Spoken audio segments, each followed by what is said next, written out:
All right, we're recording. Hey, everybody out there. This is Sam Dennehy, aka Halfass Customs, and this is Halfass Presents the podcast. We got Randy Hano with us today, all the way from from California. Sorry. It Um, is. okay, very good. Randy, why don't you tell us a little bit about yourself and how you got in the hobby? Well, for me, I was a musician that moved from Hawaii to Los Angeles, just to semi-pro in terms of music.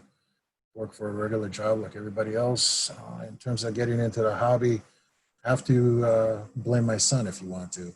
When he was about 3 years old, he had a interest in trains, and I used to take him to the train stores, and I kind of started with just a simple kit.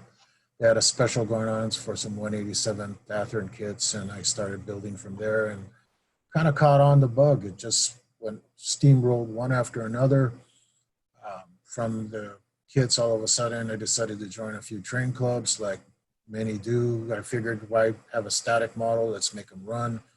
And the next step up was always the layout. So you start designing layouts, and being that I never got into actually building a layout, I just built little modules. Uh, so I joined a couple modular groups. And like anything, the train looks empty just sitting on a module. So you start getting into scenery, the dioramas, and then all of a sudden you start getting into the 187 scale vehicles. And that's really where it got to be a lot of fun. The vehicles were a lot cheaper to deal with than the trains themselves. Right.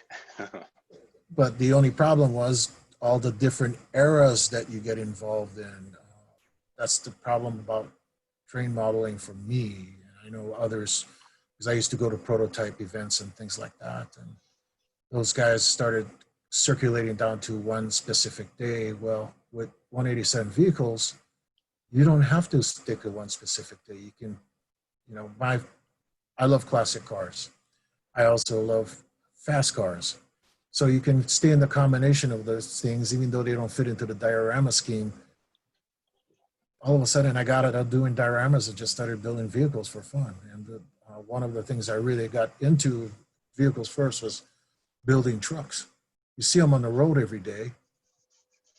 All of a sudden, it's like, wow, I can customize these, change wheels, repaint, find decals out there, find all kinds of third-party parts, etched parts. You can start adding all kinds of things. And that kind of got me onto 187 vehicles. How did I get into cars? Where I actually got to meet Sam online and many other great modelers. I joined a few of the Facebook groups that he handles and monitors.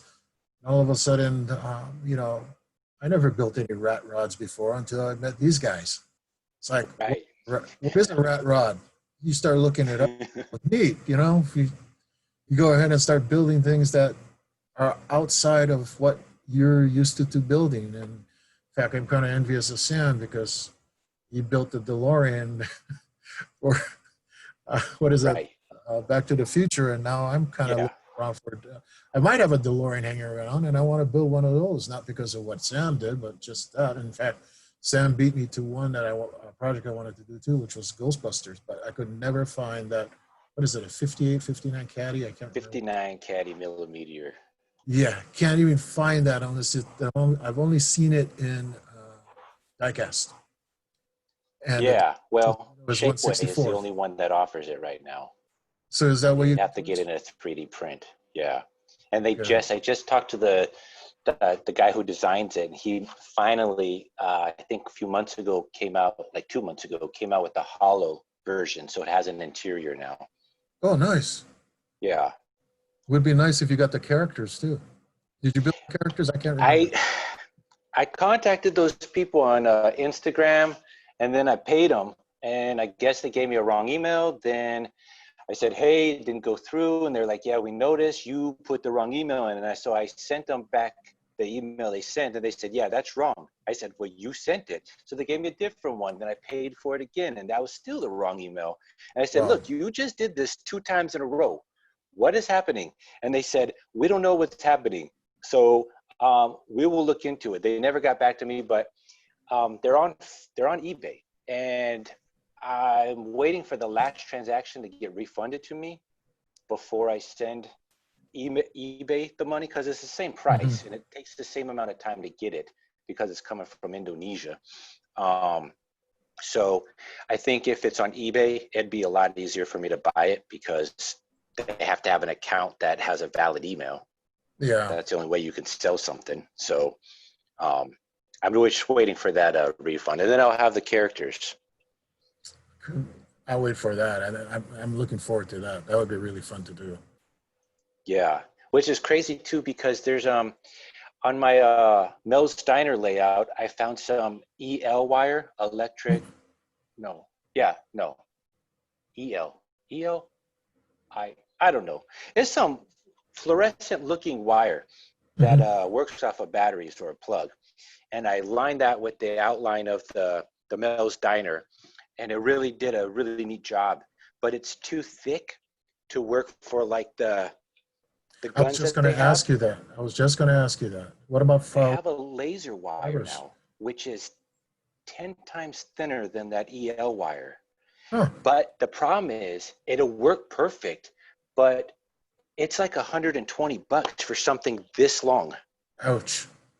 Yeah, and I'm not willing to pull the trigger on that one, but it would be the perfect size for their ectoplasma guns to like just fire at Stay Puff.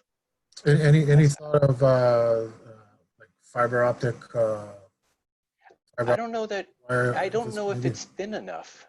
I mean, fiber optic's super thin, but I think it won't glow throughout the whole entire tube of fiber optic. It only glows on the ends, don't it? For something that tiny? I don't know. It I it haven't. would, but then you guys might have to like break apart and have it kind of. I work for a medical company, so a lot of the times we use with glass fibers, and if there's a broken glass fiber, it kind of disperses out in a way. It Oh, would be something to interesting. experiment with. Maybe small little cuts in there that shows. I don't know what the Yeah, would be of light, but it's kind of, you know, I don't know either. and I it's haven't a whole looked into lot the cheaper. fiber optic though. It's a whole lot cheaper, especially during Christmas time. You can buy one of those little trees and cut all those up, and being that Right, right. the dude's only about yay tall, so Yeah, right. True. I don't know. We'll see what happens. I don't even have the figures yet, so I'm not gonna buy nothing else that yeah. I need for those figures until I have the figures so I can just test stuff out with. But I think that would be neat just to have all four of them to like light up Stay Puff. That would be really cool, especially if you can put little things inside a Stay Puff and have him illuminate too as he gets. Right. Well, the Stay Puff that I have is made by Playmobil, I think their name is, and it's just a toy company, and the whole entire interior of the body is hollow. So I mean, it Wow. shouldn't be too hard. So you can really light it up, Yeah. burn little things here and there, like he's gotten Right. Right. Right. that. Yeah, Yeah, that would be neat. very cool. And then I've even Very seen cool. other toy manufacturers a while ago, and I think probably when the new movie comes closer to being out, that the toy companies will make different versions of Staple because there was a version of him with like bird marks all over his body. Hmm. So that would, if I got that one, I wouldn't have to do any modifications to it, but just light it up on the inside. But we'll see. I know one of my employees. He's got when he was a young kid, he has Stay Puff Marshmallow Man, and I think during Christmas time he brought it in along with his Godzilla figure. So this thing Oh, is, nice. yeah, it stands about maybe 7 inches tall. It's like, where'd you get that from? I could dig that, just to have it. And he Right, goes, right, right. I got it as a kid. This has been my lifelong toy. And he's in his mid 30s now. It's dirty enough where it's like it's gone through the city of New York. So Yeah. That's cool. it's just like some of those things. Yeah, I like that's what I like doing. I like building scenes that everybody recognizes. Hmm. Um, because for one, it hasn't been built yet, and that's the only reason why I'm building it. Because if it's been built, I kind of don't really have a taste to do something somebody else has already done. So I build it because it hasn't been done, and then I try to make it look as neat as possible because the better you do it and the more detail you put in, the more oohs and ahs you'll get out of it. Oh, of course, of course. That it's just like when we did that challenge, the rat rod challenge. It's like how how cheaply could you do it with the most detail without going? What is it? Was it? I think you guys gave us like a 30-day time limit. Yeah, yeah. Well, I think the first one was a month, and I think the second one, which we've only done two, was like 2 months, maybe, or maybe it was I, backwards. I don't know. I don't remember the second one. Maybe I wasn't part of the group at that time. Because I I only did. did one. So last year we did one, I think, sort of in the summer, and then there was one done the year before. Maybe I probably missed the one in the summer then, because I know I got voted for the page picture for one year. Right, right, right. And Yeah. I know it's been difficult modeling because of all the other things I get involved in and everything. And when I do find time, it's like I almost got a chance to do that one that we just did. What was the one that the Mad Max vehicles or something like that? Oh, yeah, yeah, yeah. And I had trouble trying to get the right thing together for the undercarriage. Hmm. This would not work. So a lot of the parts on there was all scratch built that it made it even worse. It wasn't something I could happy to get. Oh man. So, yeah. So, you're working with small little 187 type parts and a lot of spare plastic and tubes and everything, trying to get that all right. And then you start scratching your head and you go, nobody's going to look underneath the carriage. You don't need it that detailed. Technically, you're right. No, but it's It's you still want to do it because you're building it, exactly. because you're going to see it. You're going to know what's under there. I know what's under there. It's like, do I want to turn it around and look? Oh, it's just a slammer. And it's like, forget it. Right. Yeah, I built plenty of slammers with no undercarriages and just like a styrene flat piece just to put Yeah, something there for the seats to sit on. yeah, Plenty of those I've done. exactly.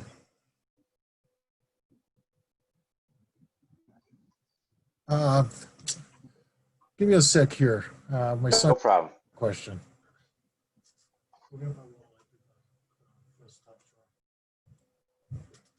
So, yeah, it's good. A lot of the times when you get things together, and I think half the battle is parts and searching for parts. In fact, hopefully, Oh, it definitely is. get into the next project you guys decide to do. Um, it was really kind of odd. Who's that guy? Louis. He made some lot of great. Uh, He took over kind of where Jordan left us. He took a lot of Jordan kits, Jordan Highway Miniatures, and started to reproduce them in resin. yeah, I have a number of Jordan kits, but what he had was he already customized some of the kits. Oh yeah, yeah, yeah. Like chop So topped them, and yeah, yeah, yeah, yeah. He's good for that. I'm so so happy that that he did that because I got 100 kits from him. I don't have as that many as that, but I've got a number of them. Well, most of them are built. Uh, well, you build them more than I do. I tend to put them more in boxes and they collect until it's the right time to use them. And then when you start on one, all of a sudden it's detail after detail. It's like, no, this is wrong. Right. I got to disassemble and reassemble again. So, Yeah. Well, um, I find that's my problem too. Like, because I build so much, I start to run dry of them, and then I'm like, oh crap! Now I have to get more. What am I? Where am I gonna? Is Lou gonna have time to give me more? Do I have the money to pay for more? What crap? What am I so gonna true. do? The worst is when you really start, and you know this already. You start going through shapeways. It's like, oh, come on, let's stay off of Right. Yeah, because if you're looking at like 25 to say $35 a car plus $10 to ship, oh my God, that's one car unpainted, and you have to do all the work still. At least you're kind of more focused on things that you've done. I've kind of gone all over the gamut. I bought a lot of shapeway things involving fire vehicles. Oh, okay. So that really gets insane because, like I said, back to the 187 trains, you're trying to build these scenes. So all of a sudden you start building fire scenes, you start building all these other scenes. So it's not just the modeling of cars and hot rods and things like that. It's a little wider than I wanted it to be. I don't know if it's Right.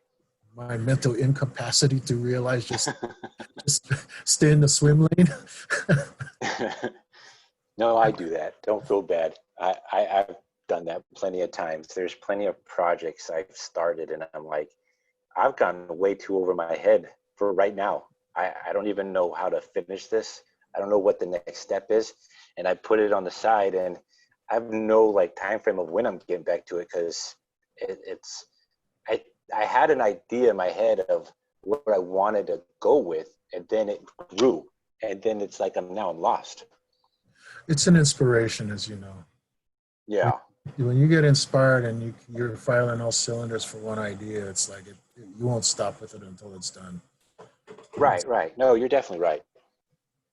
It's when you start working on multiple projects at one time, that's when you start running into it's like, oh, come on, we got to finish this one first. Before.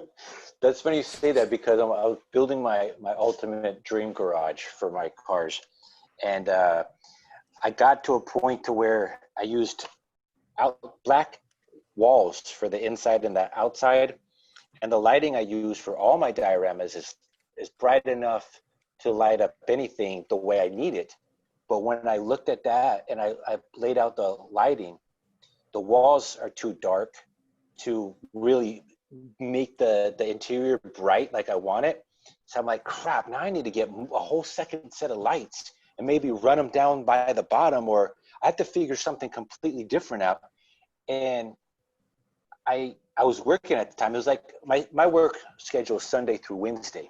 So I think it just turned Sunday and I'm like, crap, I'm not gonna go anywhere until my weekend gets here. So with what we were talking about earlier, I was like, let me start something else until my weekend gets here. And then I started that. It's been 3 weeks now. I'm not anywhere close to finishing it, and I don't want to go back to that until I'm done with this new project. You ever looked at Bala's pit stops, Yeah, 187? yeah. In Have you fact, bought any of his when stuff? yeah, I bought all of his not all. I bought all of his hot rod photo etch parts. Because he made three different sheets of like shift knobs and license plates with the tail light bezels attached, Hmm. grills For the and Jordan, I ladder know for the bars. Jordan hot rods. Yeah. I bought two sets of each um, years ago, and I still have probably like total of a full sheet left of different hot rod parts I haven't used. But that was years ago, years and I, years ago. I bought them. I brought it up because he's got the Coke machines and everything for the Yeah, and he lit up some of racing the shop. Coke So machines. yeah, Right. in fact, what's behind me is just a 187 truck with inside of a truck stop, and I was intending to do the same thing like you did, but for trucks. So Yeah. A truck as you can garage. tell, the interior is empty. The truck garage. For now. Same idea. Yeah. Yeah, well, I think my problem was with my garage too. I decided to make it like a warehouse building where it's like 3-story tall walls. Oh, And I geez. think that's where I made the mistake. But I was basing it off of a design I saw on YouTube of somebody hacking the PC version of Grand Theft Auto, where you can design your own buildings and design your own cars and put it in the PC version of that game because you can't Yeah. do it on the console versions. And I saw this awesome garage that was just amazing. And I said, that's it. That's what I want to do. And I wanted to build it my own version of it. And my lights are at the very top of the 3-story of the height, and it's not bright enough to like get all the way down to the bottom to shine it up as bright as I need it. Wow. So I'm gonna have to figure out something. Maybe get That, like baby mirrors on top of the lights on each light to shine it downwards. Maybe I don't know. I don't know what yeah. to do That's going to be heavy. because it's not gonna have a roof because the whole interior is completely detailed. So if it had a roof, you wouldn't see none of that stuff. So I'm keeping the roof off so you can see it. So it's not like I could just put a big mirror on top of the roof and shine it downwards because you No, wouldn't see it. no. The only time you would do that is for outside shots, and then you really want to be able Right. to see what's inside. And Yeah, and I don't sometimes out. plan on. I'm gonna put that on a module that's 4x2 or 3x2. Okay. 4x2, 3x2. Maybe it's 3x2. Hell, it could be 4x2. I don't know. I'm gonna put it on a long module, and that garage is gonna have a parking lot on each side of the garage. So that's why it's on such a big module. And yeah, I'm not gonna take that outside unless I'm transporting it to a show, and then I'm not taking the pictures of me pulling it out of my room to put it in the van to take it to a show. That's the worst part. The worst part is going to those shows because everybody wants to touch it. Everybody's going, "Oh, are you selling that? What about that Right. one? If you're not that, okay." I've been there, done that at the same, and I think it was. Well, the neat thing is with the RPM meets, um, only people that typically go are actual modelers, because Right. RPM meet is a modeler's meet, not an actual train show or toy show. Correct. So those people know better. And then I went to the Amherst one in Massachusetts in the beginning of the year before COVID hit, and that was a train show, but it seemed like I think our club's been there long enough for people to know not to touch stuff, because nobody went and just touched it like it was just a toy for them to pick up. It's like they all knew better. It's like that for our RPM meet but it's mostly trains, so it's rare that we see any Right. vehicles there. And That's how ours is. I'll bring a setup and everything else. It's usually there was one guy who was trying to get a 187 vehicle club out here, and he tried forever, and he was always at the meets. And the sad part about it is he's not only at the RPM meets, he's also had to go to your regular train shows. And I set up at a few of them, and that's where you experience all that. And even with the sign Right. out, I mean, do not touch, models not for Yeah. sale, people asking. And It's because like the model railroading world is a lot. Half of it's toys. yeah, So you can get, a little train set up as a toy for your kid or your grandkid or whatever. And then the other half is actual like real life modeling and not a toy, in other words. So it's so hard for people that are just coming to view the exhibit, basically, to know if it's a toy or an actual model, which should be recognizable, but it's not. it's not. It's not. And you know who the modelers are. They respect, they won't touch or anything. They might Right. ask questions. And, Yeah. and then you see more families with kids, and the kids are going gaga, running all over the place. And they want to grab thing, and the parents holding them. And it's like, no, you can't touch that. You can't touch that. Right. Whoever's the Yeah. operator is going, oh, please don't come around me. Go to somebody else's train. Yeah. And the problem is like just one little touch, one little movement, depending on how detailed your stuff is, could just kind of break your stuff apart. Yeah. Like And those you got to little be, mirrors, like the photo etch mirrors. I particularly don't drill no holes to put the arms in. I just oh, glue it to wow. the outside of the body. So my stuff is very easily able to break with no Very problem. fragile. Yeah. Very fragile. I put them into the holes. I drill the holes. Sometimes you got to fill the hole and make the hole smaller, because a lot of the times those Herpa trucks, the holes are just too large, and they're designed to fit the Right. plastic. Because it's made to be like a toy. Yeah. That's why. And So, usually toys have oversized, over thick parts all over it. You have to make it better. and sometimes you're even scared about touching your own stuff. I know. Oh, yes. I'm scared of transporting my stuff. I don't have a great transporting method. I put in a box with either styrofoam on the bottom, and I have no separation between the cars. I just throw them all in there and jam them together so I can bring all my cars to a show, and hope that they're tight enough, hope that they're tight enough to where they're not moving and sliding, but hope I don't run into any bumps on the way over there where they pop up and then now they're just bouncing all over each other. I'll tell you what I That's my did. problem. I used just going to your standard Walmart, those plastic fishing tackle boxes. Yeah. Single layer, and you got the dividers in them, and I put them all in there. Put what is that? Paper towel, wrap them to the bottom so the car doesn't ride over it. Yeah. Make them as tight as you can, and hopefully they don't go bump, and hit something that they shouldn't have because you hit something. So Yeah. Usually, You can custom length them too, so you got a longer model, you can do that. The big ones are the difficult ones. right. Usually there's about 1/4. No, not even that. Maybe like say if I brought 100 cars to an RPM meet, which I usually bring more. Within that 100 cars, there's probably 10 of them that I've got to like glue stuff back onto them, Wow. fix them because they broke. So you always But bring that's your nice toolkit with you all the time. oh yes, that's a must. Even in the regular model car world, the 1/25th scale, you always Hmm. have to bring your tools because even though those are heavier and much easier to stay in place, just the movement alone of driving and maybe hitting a bump could maybe knock a wheel off or who knows what, knock a mirror off.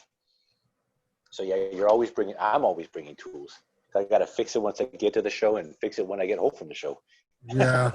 I never displayed 125, so in fact, going into 187, I kind of forgot about 125. I got some of them sitting inside the garage still.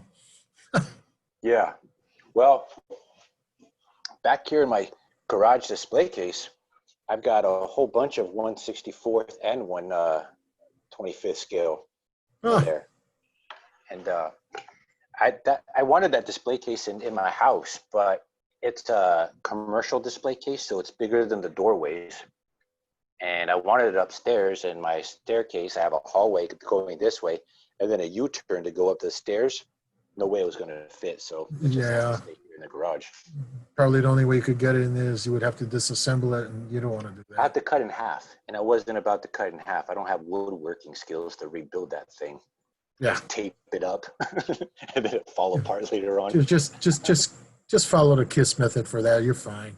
Right, right. The great backdrop you got there. So Oh, thank you. Yeah, I could have used the other side of the garage, which is just a mess, but I said, yeah.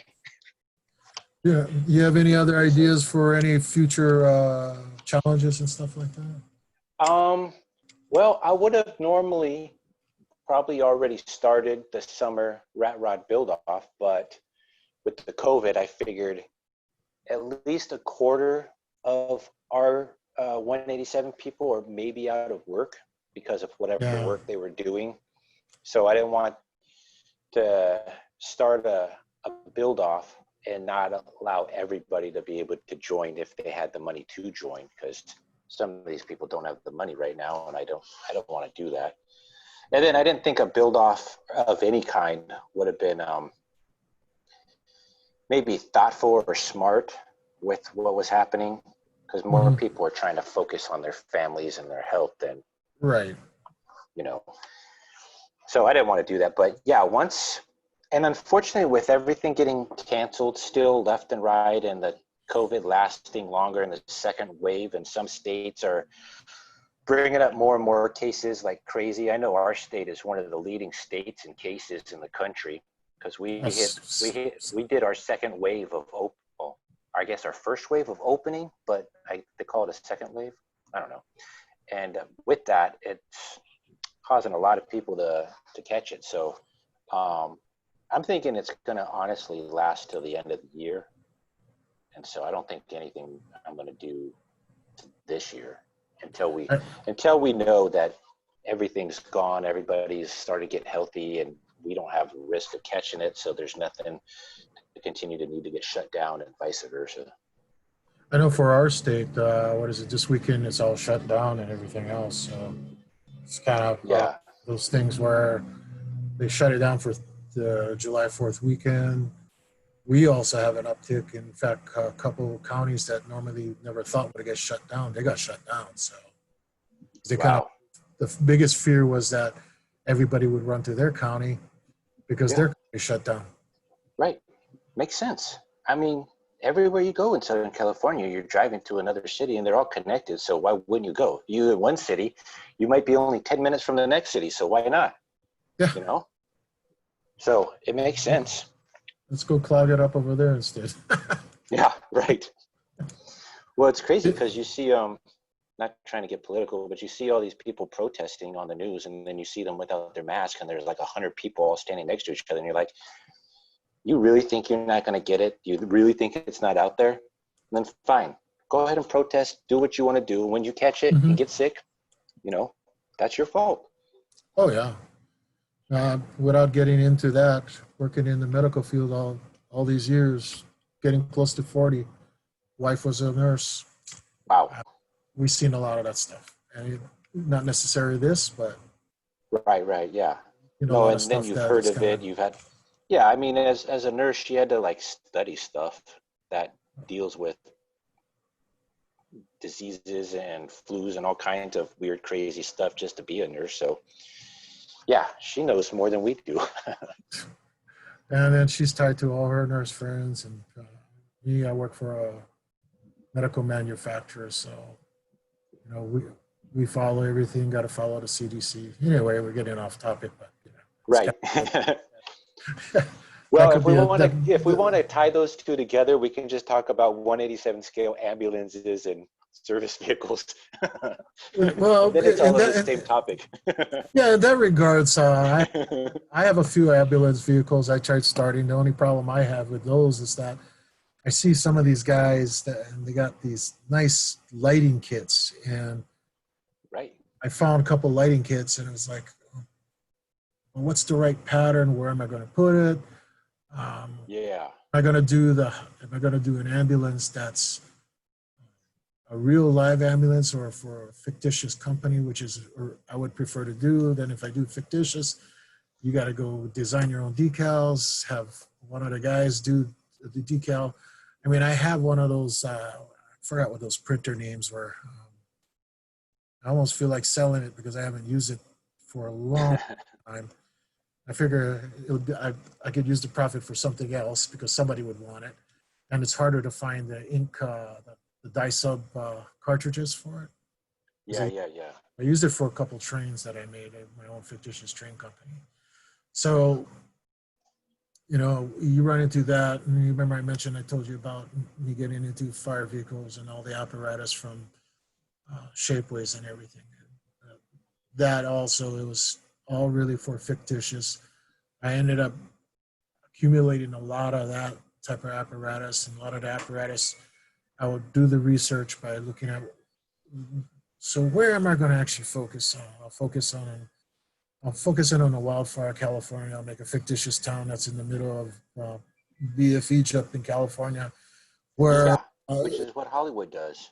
yeah, and We're the if I do it perfect place that for that. way, I might have a better chance regards to that, and I, I can customize whatever vehicle I want. And you Yeah, start whatever paint scheme. paint scheme. Well, Exactly. so you started researching all that. I started visiting fire, whatever fire departments that would allow me to visit the historical museums. You start taking information down, and you start finding out things that you never knew, and you feel all of a Oh, sudden right. this tall. This, Yeah. and Exactly. I know it goes the same for anything that you work on. I mean, I got my niece, her husband. They live in Minnesota. I took a trip up there. I don't know, gosh, a decade ago. Been there many times, but he works for one of those trucking companies that during the big winter storms and all, and if they need him, he's on call. He's got to go take out the truck, and so he took me through the yard. I got a chance to be in the yard, seeing all these things that you don't normally see, even as Right. a modeler, unless you get know somebody or you get invited to. So it's kind of really an eye opener of worlds that you're not familiar with. So Oh, yeah. That's definitely one of the neat things about just doing research in general, because you have like this small little view of what you've seen and what you're interested in mhm. and looking into. And then once you look into it, it just opens the doors to all this other stuff. Like I was talking to Robert Kelly about the cranes that him and his dad build. Yeah, I know nothing about cranes, nothing. And honestly, I thought I was going to be a little bit bored talking to him, but I knew I wanted to talk to him, but because I know nothing about them, they don't interest me whatsoever. But he opened my whole entire horizon up of all kinds of information that it didn't bore me at all, which still, and today, amazes me that it didn't bore me. But I think what it was is his passion and his enthusiasm is he had for the hobby and for what he builds that allowed me to be engaged and be interested in what he had to say. That's just like a guy named John Ackerman. I think it's Ackerman. He all of a sudden private messaged me on Facebook because I joined the group that they had, the fire truck group. And he's a former fireman, lives inside of Arizona. He builds these, I think, 1/32nd scale. I know we're getting off scale, but I just want to say it. And all the items are all scratch built. So he'll go to the actual prototypes, take actual measurements, and configure everything himself. That's crazy. It's insane. But that's dedication to the hobby, though. But he's the guy that turned me on to going to a lot of these places just for fire apparatus. Yeah, that's cool. Well, here's a funny story, and a lot of our older, not even really that much older, but older viewers and hobbyists alike will think ill of me or down of me, but I was building the Blues Brothers mobile, the 74 Dodge Monaco, and before I got that kit, I never seen that movie. I've always knew of that movie, always, my whole life, because it came out right after I was born, right before I was born. And I never had a care to really see it because I don't really care for jazz music or blues music. And it's kind of that whole movie's a mix of both. It's intertwined. And it was kind of before my time. And I know watching like clips all my life, it never really seemed that funny. And I love comedy like to death. That's my whole life is based around stupid funny, not serious funny, but stupid funny, like Airplane and Blazing Saddles. That's my kind of comedy. And so that movie wasn't, yeah, that movie wasn't either of those. That was like more smart and clever choreographed comedy, not stupid in any way, except for when the stupid station wagon falls out of the sky. But that was just more dumb than funny. So I knew I didn't care to see the movie, but I was building that car and I was like, I've got to do all the research I can. So I watched the movie for the first time when I was building that car. And I got the car as detailed as possible just from watching the movie. But that's how I do a lot of my movie cars. I'll watch the TV show or the movie and I'll look at all the little details I can of those vehicles to try and get as much right as I possibly can for each vehicle. I wanted to do that for Smokey and the Bandit because they actually had decals for the truck. Yeah, they do, which I still haven't built. Yeah, I never got the decals though, or maybe I did. I don't recall. And I never. Well, that's the crazy thing. Like, there's not an actual company that makes the decals. It's only somebody that had downscaled it from something else or just completely came up with it themselves. And they offer it for a short while, and then their post disappears completely out of Facebook because you can't like research anything, right? And you forget who did it, and then you can't get it. I don't know. And you're chasing your tail trying to find it. Yeah, right. And it's not a popular enough decal to keep circulating Facebook. Nope. So it just kind of gets disappeared and forgot about, and it's aggravated me because I had the Malibu movie car version of that. Okay. Which is the only one I have. And I've been wanting to get the truck ever since I got the car. But I've had that car for probably 8 years now and still haven't built the truck. Getting back to the Blues Brothers, I'd like you, if you ever get the chance, to take a look at this YouTube movie out there. And it is actually, they recreated the Blues Brothers scene inside of the mall with Legos. Oh, no kidding. Stop animation. Stop animation. No way. That's scene awesome. for scene with the music and everything. Yeah. That's just really cool. That's hilarious. That is hilarious. They animated an actual movie scene in Legos. You don't see that too often. That's really cool. No. They had this crazy show. I Lego Builders or something like that was Yeah, on. yeah. I was watching that, and a lot of those things are Me just too. incredible, and you can get a lot of those ideas just to put in your own 187 model. And Right. Yeah, because it wasn't the Lego Builders show. I was watching. What was I watching? I think I was watching the Great Model Train build off in Europe on YouTube. I think I was watching. I think they only have the second season up. I've Um, never seen that. it's an interesting show, and I only heard about it because I was watching Ken Patterson's this What's Neat this week, and he had one of the leading ladies from an all ladies model club Oh, on his show.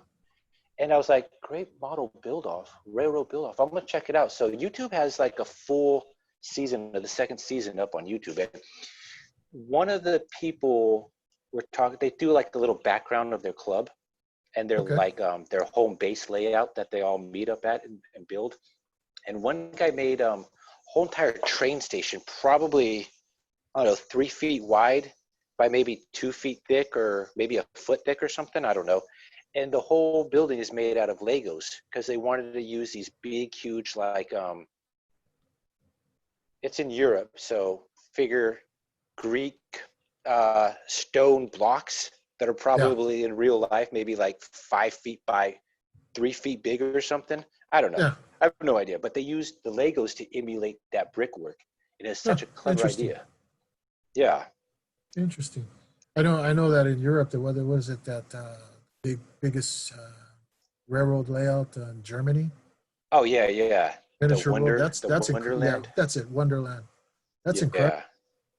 Yeah. Yeah, the fact that they have everything pretty much working is even more incredible. Because it's one thing just to have a train layout with everything else static on it, but they have almost everything moving. Well, the People planes are are moving. the planes. Yeah, That they is, said that's the biggest miniature airport in the world yeah, they and the fly. most expensive. I think they said they spent like 3 million or 4 million just on the airport. Yeah, Can you imagine? that's I, just I worth it can't to even see it imagine. itself. Forget the Yeah, layout. Go see the airport. right. Here's what's funny. 5 years ago, we were in Germany. We were in the southern part of Germany, next to Switzerland and wherever else I was next to. Hmm. And it was like a 12-hour ride or 10-hour ride to get up there to the north part of Germany where that layout is. We Okay. weren't going anywhere close to that. And I was so mad because I was like, I'm all the way over here in Europe, in Germany, and I can't even get anywhere close to this layout. Oh, man. I never even heard of it back in 2007, and I was over there. Similar. Did you land in Zurich when you went to Switzerland? No, so we landed in Paris and then drove to, Oh, oh, it was okay. Austria that we went to, Austria, Switzerland, and Germany. So we Uh, I, wa- drove. I was there for work, so it was more like landed in Zurich, Switzerland, and when we drove over to the west side of Germany where our company is and everything else. But Yeah. In known fact, about that. I was going to say, there's a little tiny town on the edge of Germany and Paris. No, in France called Colmar. Huh, Collmar, I think, Colmar. Man, it looks like a fairy tale town. Looks wow. like something straight out of Disney's playbook. Like the whole town was based on that or something. And me and my wife went there and we're like, this is where we're retiring. We want to retire this little tiny fairy tale land. That would be cool to do. That really would be cool to do. Yeah. And I figured I liked it so much that I would learn the language.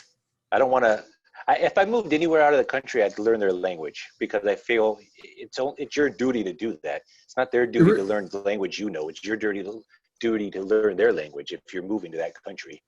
well, it's amazing how many people knew how to speak English out there. So Oh that's no, and it's even more crazy than how horribly influenced the English language and American culture is yeah. forced on top of, to them over there. Oh yeah. It's there's so much American TV shows dubbed in French or German that I know you have your own TV shows. I know our shows can be good, but they can't be that much better than your own version of stuff that you live in and deal with every day. Like our crap is all based on our stuff that we deal with every day. If Yep. it's not fictitious or whatever, it's still based on a somewhat reality of how we live. I'm sure your TV shows are sort of the same way, I would think. Oh yeah.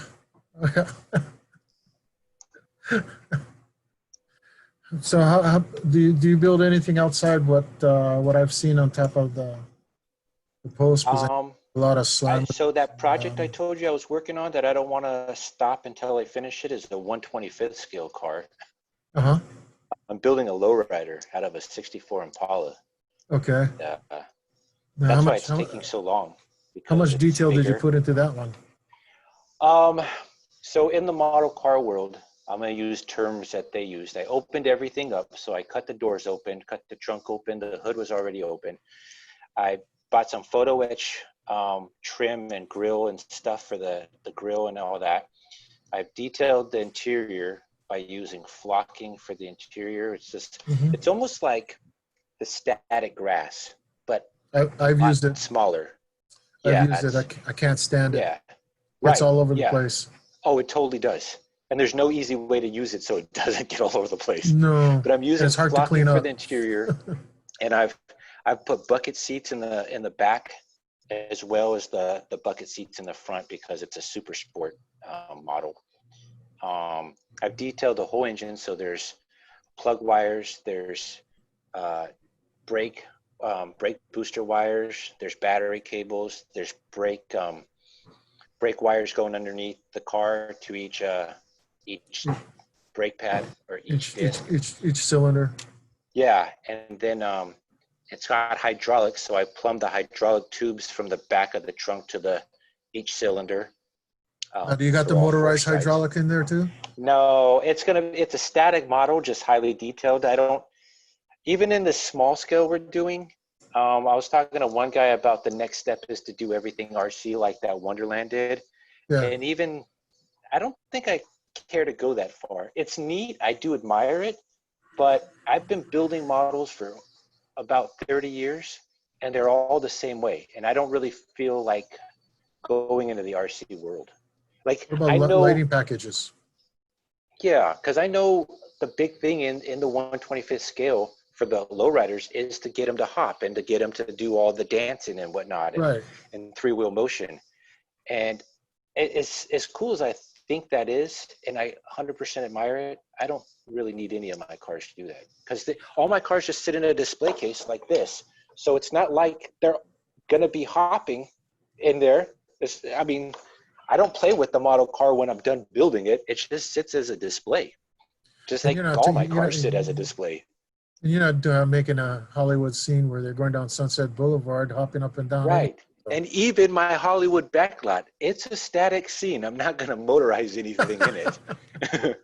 They don't need to drive down the road and turn around and turn around. They don't need to do Yeah. that. You just have to see the picture I painted for you and understand what's happening. That's it. Yeah. No burnouts or anything like that. Now, Right. I mean, you can paint the burnout marks on the road, but the tires don't have to move. You just have to know that's what those were. that was the one thing about train modeling was one of what my intentions were on a couple of my modules because I belong to a 2030s group that I'm kind of let myself no longer be a part of. But I actually bought one of those B-17 models and was going to outfit it with the motorized engines and run it down Oh, bottom so that you could actually at our meets where you obviously I would have to decide whether how long I'm going to keep that motor running because you don't want to get too hot right. out the plastic, No, but because it probably would. you don't want the users that's coming by to go and push the button because then you got the one No, you keep need it pushing on it a forever. timer. You need it Yeah, on a timer, but it would be kind of neat to have it go off every so often and right. have the That's wine. why I was excited about my LEDs that I had installed in the car. They were like low heat frequency or heat Hmm. voltage LEDs, so I can leave them on like 8 hours, 12 hours a day, as long as the battery lasts for it and it doesn't melt the plastic around it or melt the heat up the paint or anything. Which I was super excited because I guess in the early days they had heat to them and they would do that if you left them on too long, Yeah. but don't do that, so they're pretty cool. In fact, a lot of those little tiny drones, you could steal them. In fact, I got the for that B-17. I think I got the motors from these little toy cars, and the motors were probably yay big. Oh, Trying to get wow. the camera. So That's tiny. they could fit them inside. You just got to run magnetic wires down like you would run inside of an ambulance for LED lights. Yeah, And yeah, yeah. then if I could outfit the plane with what do you call that? The lights themselves too, and have them beacon while the plane's going. That would be really That, a nice thing to do. yeah. And Wonderland did that with whatever prop planes they have. I'm more than Oh yeah. sure. But yeah, I'm not there. I'm not anywhere close to there. So what I Oh, got, I'm good with. you know, what is it? Point A to point B can take a long time to get. Was it? You can Could take a get very there. long time, 30 years Yeah, plus maybe. you Because I get to know about they made a, 90%. It's the last 10% that you have trouble with. yeah, because I know they, Wonderland made a Millennium Falcon that's all lit up that flies on their layout, Oh boy. which I think is awesome. Because they even Uh, have, I think where it docks. So as unfortunately, it has to have wheels to get to a docking space instead of just float over and just land like it would in real life. mhm. Like a regular plane, it works like the regular planes they have. So as it's rolling and where it decides to dock out, they have R2D2 and C3PO out waiting for it to lift its door down to see Han Solo come out or something. Wow.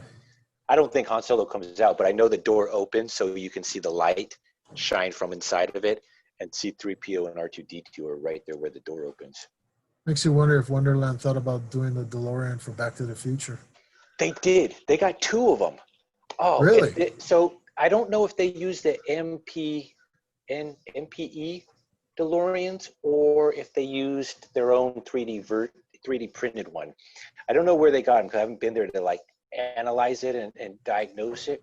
But they got two. They got a hovering one, and then they got one that's they have one that's on the wheels, that's sitting on the wheels, and then they have one that's hovering. And the one that's hovering, they have it on a flip board. So it flips like this, and then there's like a shot of lightning or something that comes down, or just a bright flash. And then when that flash hits, it turns over. So it looks like it disappeared. And I seen it in a video because there's a video of, it's called the Easter eggs of Wonderland, or however you want to pronounce that in German, because it's not actually Wonderland. But they have it in an Easter egg video of that. And they also have the darn Ghostbusters car with the figurines before the 3D printed one was offered, and before the 3D printed figurines were even out by the Indonesian guys. That's what I'm kind of upset at, because I was for sure I was the first one that had built the 3D version of it as an Ecto, probably the first person to actually build the real Ecto, just in general. There's been a lot of people out there that tried to build their own version of it by using like the Burka model or the Bosch model or whatever, and not being able to pull it off right. And then the 3D version came out, and I bought it right when it was first offered. So I was Yeah, pretty sure I was the first one to complete the fully detailed one. And then I see their little Easter egg video that came up, and they had it. Like, yeah, I what? kept looking around for that forever, trying to find. I would visit my local hobby shop, just trying to see, okay, can I splice these two together, and would that work or some? It's like, no, it's not. Right. Dude, I'm knocking on the wrong door. It's kind of Well, like, I did that. I actually built the ambulance as they first buy it out of two Allied form models. hmm, So I had two 59 Cadillacs, and I cut the first one up right behind the front door. okay, And then I took the second one and I cut the whole front door or front fender window frame off of it, right where the front of the door is, put together, and realized, okay, that's too long. So then I had to cut again right where the wheel well is in the back, and take like this little tiny gap out between the wheel well and the door. Because in the yeah, two-door model, there's a distance in between the rear wheel and the door. But in the right, station wagon version, the wheel well pretty much matches up to where the back door is because it's longer. right. So I had to cut it in three pieces and then glue it together, and then that gave me the body And then I had to figure out how to make the roof. So I took a 164 scale ambulance, and then I cut and lowered and narrowed the roof in order to make that version. But I did do it. It just took a lot of ingenuity and thought to make A it lot work. lot of time to make it work too. Much more work and time than I wanted.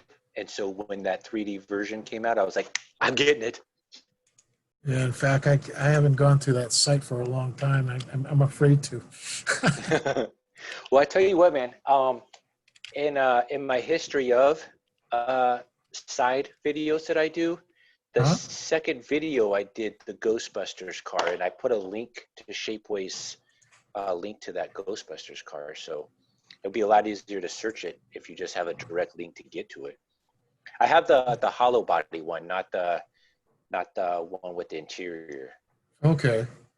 So I mean, but you can find the one with the interior just off of that guy's username. Mad About Cars is the one that designs it. Mad about cars. Yeah. Like I said, I haven't been there in a long time, so it's like all of a sudden, But it seems like every year their prices are raising higher and higher. Because I think yeah, that model, when I first bought it, with its finest detail, was probably like 25 bucks. Now it's around 35 bucks plus $10 to ship. So that's just one car. But I keep buying them. Customers keep wanting them, so I keep buying them and building them for them. well, that's the thing. You sell a lot of your stuff and you build it for people. I tend to build it for myself. Well, that was the original thought. I only built that car for myself. So I built the original one that I think got published in the 187 Scale Club website. I think 2006, 2007. Uh-huh. And then I instantly went and bought another one that I wanted to make better because I didn't like the way that one turned out. And I sent it over to John Howard, who did all the lighting work for me. And as soon as he was done with that, he said he was never going to build another one because that thing was a pain in the butt with the amount of lights that were on the roof. Oh boy. And so I was very happy with that. And as soon as I posted that one, I said, I'm done. I'm not building anymore. I'm good to go. And then people out of the woodworks came and said, how much would you charge to build one for me? And so I made an astronomical price. I said, oh, this is the I don't want to ever build another one price. And they were like, okay.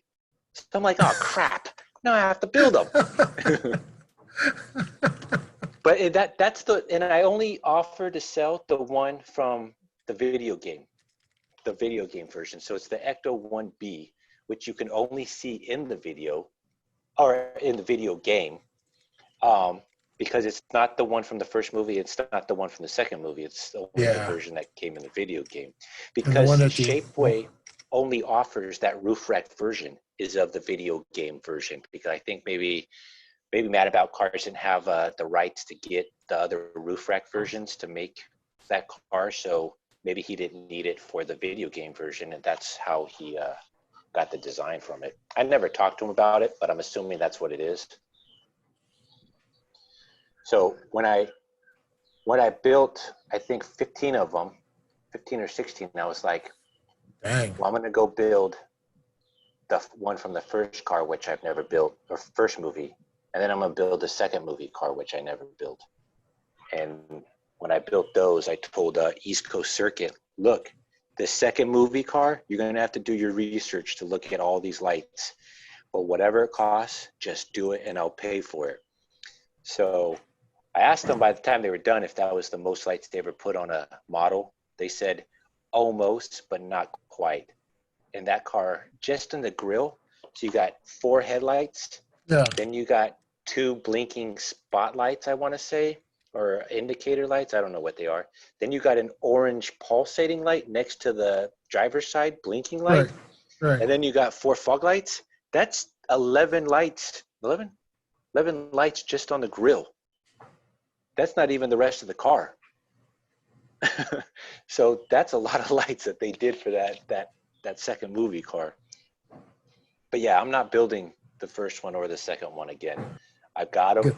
They're done. Everybody else can just get the video game version.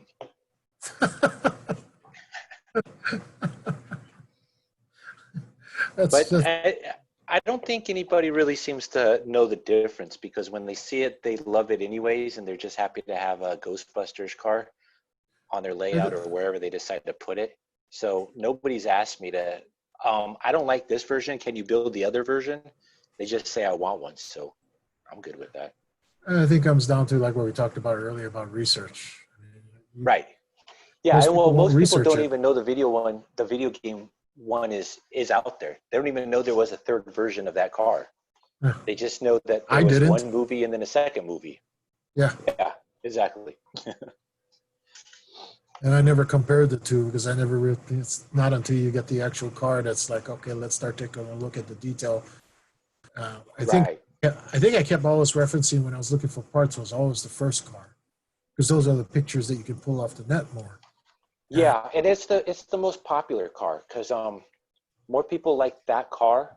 They like that movie better than the second movie, so they like that yeah, car better than the second movie car.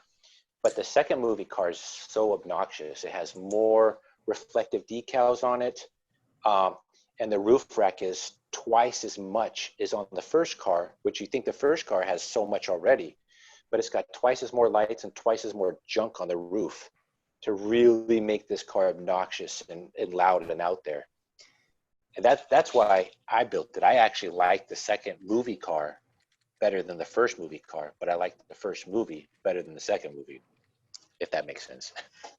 it kind of does. I mean, yeah, it's always somebody's preference. I mean, there's certain parts of the movie that one enjoys versus the other. Where'd you ever get those decals? Did someone make those for you? Yeah, so maybe I shouldn't say this on air, but I don't care. Um, Let Monogram or AMT, whoever it is, sue me. Let's see if that happens. They probably won't know this video even exists anyways. Um, I took the 125th scale decal sheet and I sent it over to Dave's Decals, Mm-hmm. which if anybody's watching this that wants to have Ghostbuster decals, I have a whole bunch of sets, or you can just get them from him. I'll put a link in his Facebook page below. Uh, but I sent them over to him, and he goes, "Well, I can't make a sheet identical to this. I have to switch up the layout of the way these decals are laid." I said, "I don't care what you do. Just put them all on there, and let me know how much you want for it." So I had him make all the decals that I use for the Ghostbusters cars off of the Nice. 125th scale decal sheet. Yeah. So each decal sheet that I sell and that I have allows you to do each version of the car, but you can only do it once. So if you choose Right. to do So the second movie car, you have enough decals on there for the second movie car, or you have way too many decals on there for if you just want to do the first movie the car. first movie car.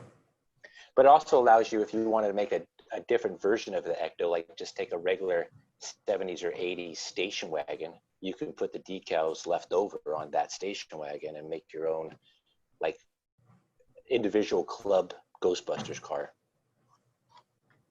It's cool. It's very cool. But yeah, if and when you're ready, I've got decals for you. I'll hit you up on that. Yeah. I It's gotta, I funny gotta, though, I like gotta search for the when items. when John Howard said that he was never going to build another Ecto, um, about a year ago, he hits me up and says, "Sam, do you have a lead on those decals?" I said, "Yeah, I do. Why? Are you planning on building another Ecto?" He goes, "I'm thinking about it." And I said, "Good luck, man. You said you're never going to build another one, but here you go." It sounds like fun. Sounds like So fun. yeah, I that's what I try to do. I just try to build stuff that nobody's built and make it look better than I try with my own skills, try to make it as good as I can, whether it be better than anybody else has ever built it or just more detailed or whatever. I try to put as much detail and make it as best as I can to like a real version of it. Yeah, So you're like just, you're just my lowriders have got like half of them, well, not even half, a quarter of them has got like movable suspension. So you can set it mhm. up in different stances or whatever. And then I kind of just go from there because I don't like keeping it like a toy or just like a basic um, box stock model car or whatever. I like to obviously customize it, make it look way better than it you could make it look. and go from there. Even the movie cars. Yeah, standard prototype modeling. You're just doing Yeah, what right. start with the prototype and let's see what I can do with it, or keep one prototype, make another one, and customize the hell out of it. Yeah. And that's the thing, like if you looked up the pictures that I posted from any of the shows I've went to, and I have a whole entire table just full of Skittles looking cars all over the table. Um, you'll look at that and you can kind of get lost in all the different candy paint jobs and stuff, and it can all kind of blend in. But I see everything completely separate in its own car. While Mm-hmm. if I'm looking at a prototype modeler's table and there's 100 trucks, big rigs on the table, they're all different in one way or another. They all look exactly the same to me. Yeah, A lot like my cars would look to somebody else that's not into it. And it's so funny how that works. all the time, all the time. And it, but what's really fun is that for the person who's looking at other people's work, it's trying to find that detail that it's kind of like, I want to steal this from you. I'm not Right. telling you I'm stealing it from you unless you tell me about it, or I'm going to ask That's questions about it.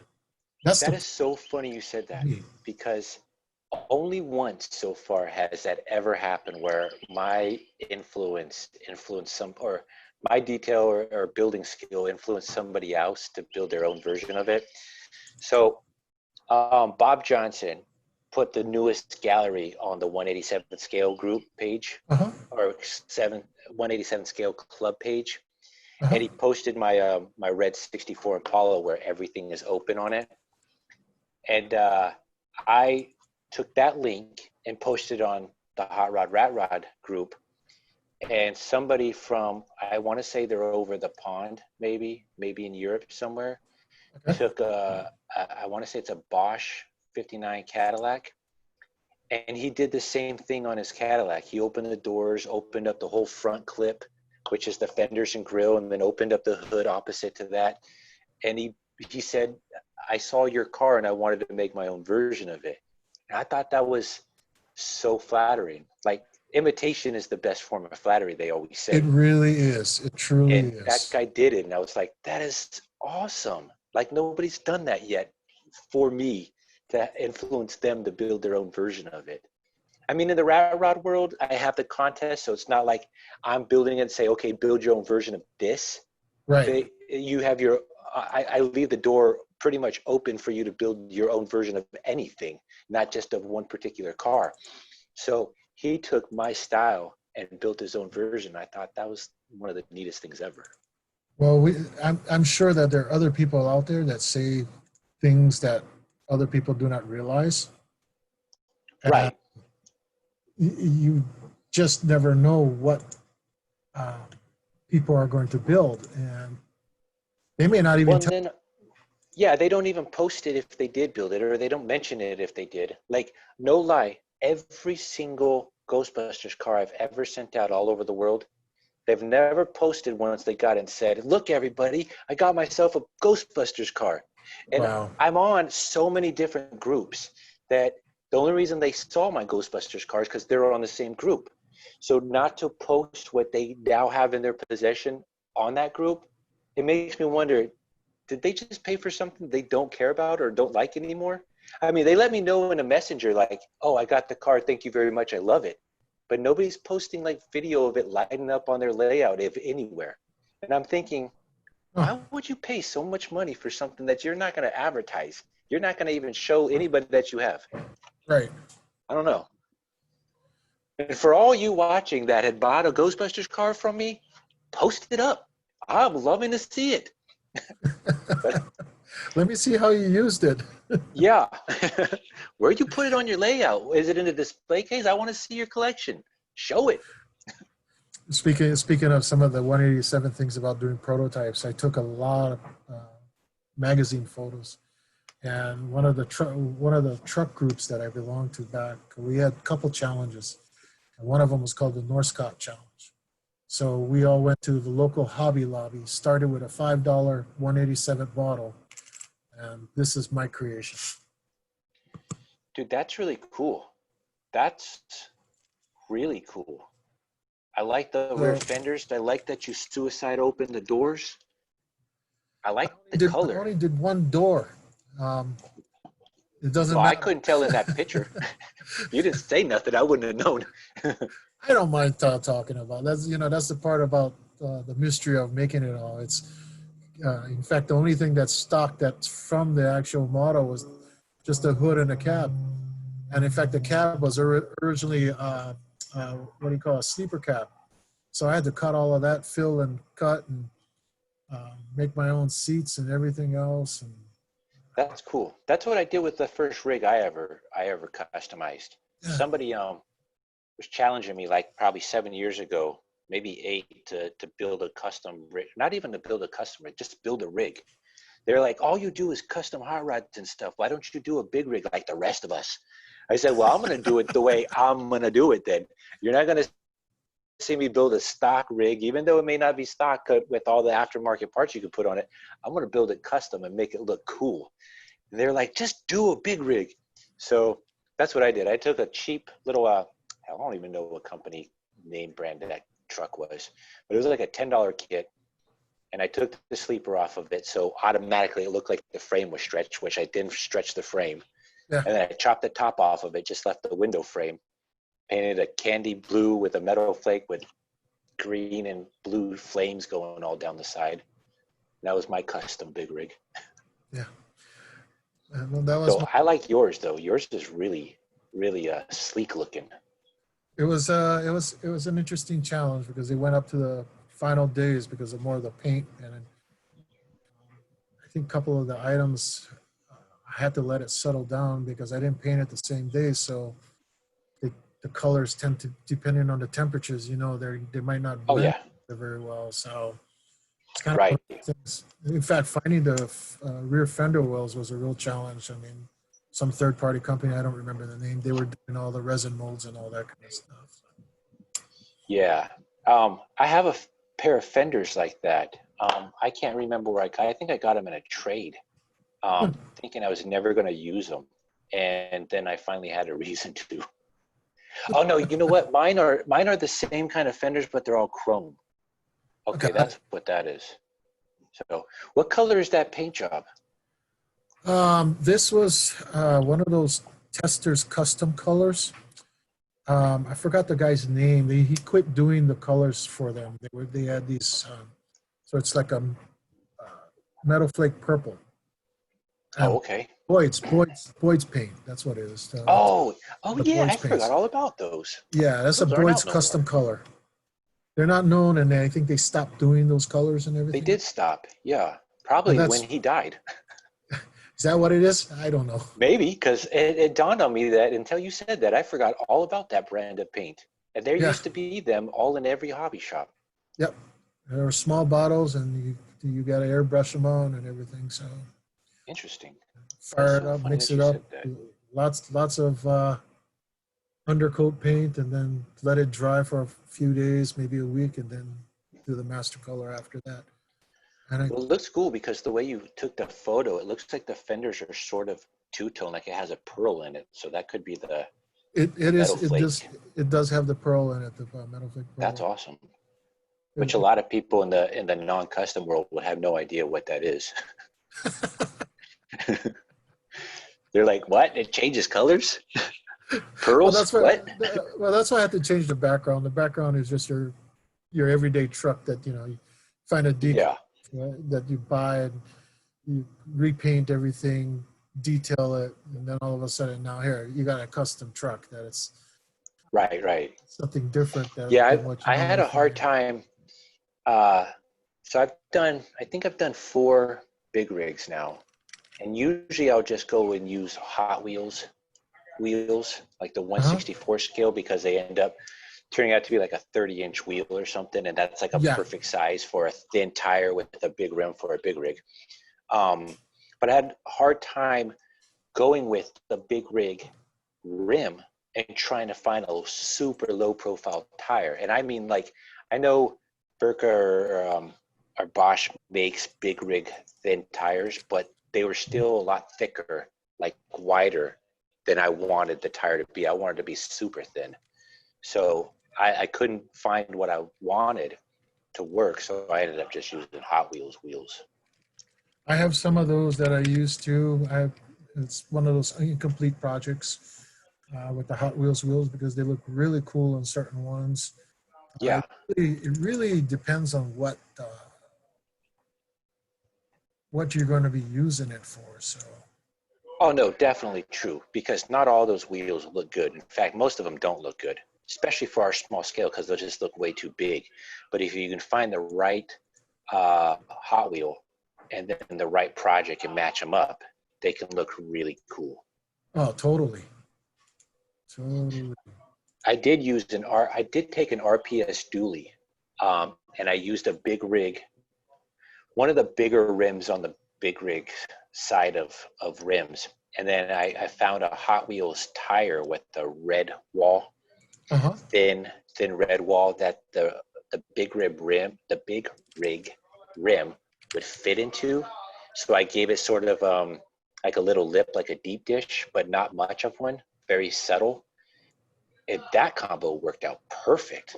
Like the rim fit directly inside of the tire, and it gave it a deep dish without it supposed to be even matching together.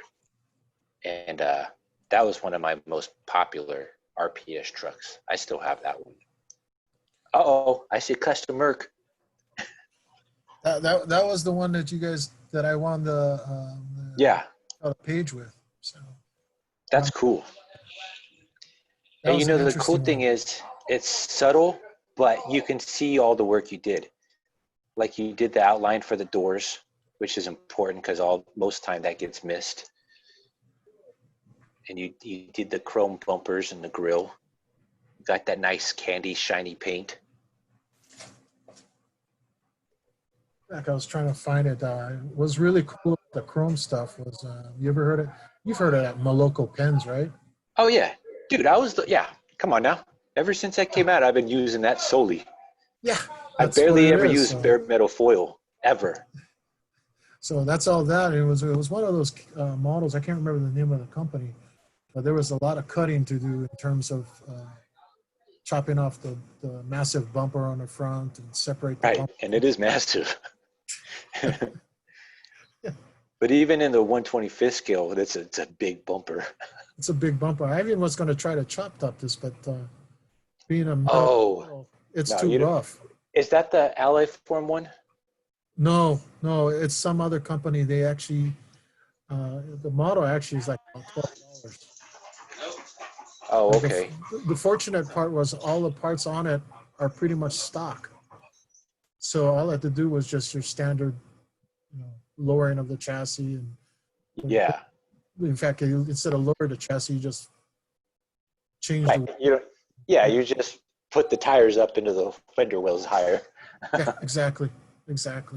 Yeah, my very first 187 scale build of any kind was the Woodland Scenic Smirk with the 50s girl sitting on the fender and the greaser guy standing next to her Uh-huh. combo. I took that and I did it back in way before I got into this scale hobby. Probably like 4 or 5 years before I got into the scale hobby. I said, let me try something different. I try something small. So I bought that kit for probably $10 at the time from a train shop Hey Sam, in California. What? Sam, can you hold on for a sec? Someone's at the door. I just got to go Oh see. yeah. Go ahead. Sorry Take about your time. that.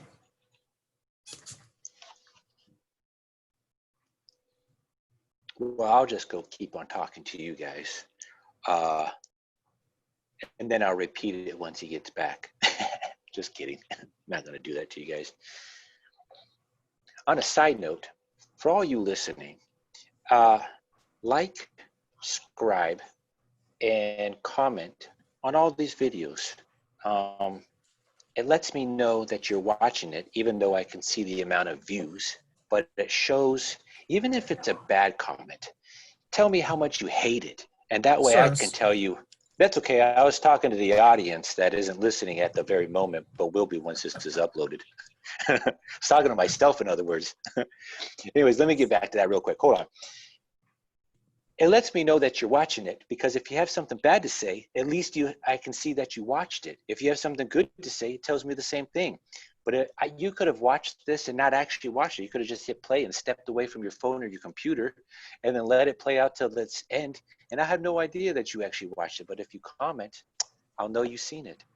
Anyways, to get back to what we were talking about. Yeah, so I took that Woodland Scenics Merc, and it's made out of plastic. So it's much easier to modify. So I chopped the top, and I only put the front window in there. I left it like a really crappy rat rod where it doesn't have the rest of the windows. And then I put the tires up in the fender wells tire. And then I took some 1/64 scale axle rods that you put the wheels on the end of. Right. And the smallest ones I could find. And I made leg pipes out of those. So it's got leg pipes and a chop top. And then I repainted it all flat black. And then I was done. Yeah, That was my very first chop top Merc and my very first 187 scale build I ever did. I think I got to go do a Merc not a Merc, but another Like a lead sled? another lead sled, and I got a chop top it. Yeah, I would maybe use that one only because it's plastic and it's thinner plastic, so you can more easily modify it. Because if you took an allied form, you would have to chop it the right way and then grind it down. And also, you got to hope that you did grind it too far. Yep. Holy shit. But I mean, you can do it with any. No. Don't let me tell you what to do it with. Do whatever you want to do it with. Hey, Sam. Yeah. I'd love to do this again. Yeah. Hey, I'm going to put you on the list to do it again if you're willing. And since it sounds like you are, cool. I'm willing to do it again. And, maybe we'll talk about some other things, whatever comments you get. If they got questions, save them. Yeah. Well, once this is uploaded, I believe any comment that is on the video, possibly, maybe it doesn't work that way. I think if maybe you comment on it, and then if anybody else comments, you'll automatically see those comments because you're automatically tagged. I don't know. We'll see what happens. But yeah, you'll be on it again. Cool. Very cool. Very cool. Well, hopefully I'll have something different to show this time. If not, we can just keep talking cars. Yeah. Cars and trucks. Be fun. All right, Randy. Well, this was fun, man. And we'll definitely have you back on and we'll talk about whatever. Sam, had a great time. I'm looking forward to it. Awesome. All right, Randy. Well, everybody, this has been an interview with Randy. And if you guys like him, I'll have his Facebook link down in the description below so you can hit him up personally if you want. And if not, then just listen to the podcast and like it anyways. I don't care. Y'all have a good day. See you, Randy. Yep. See you. Take care.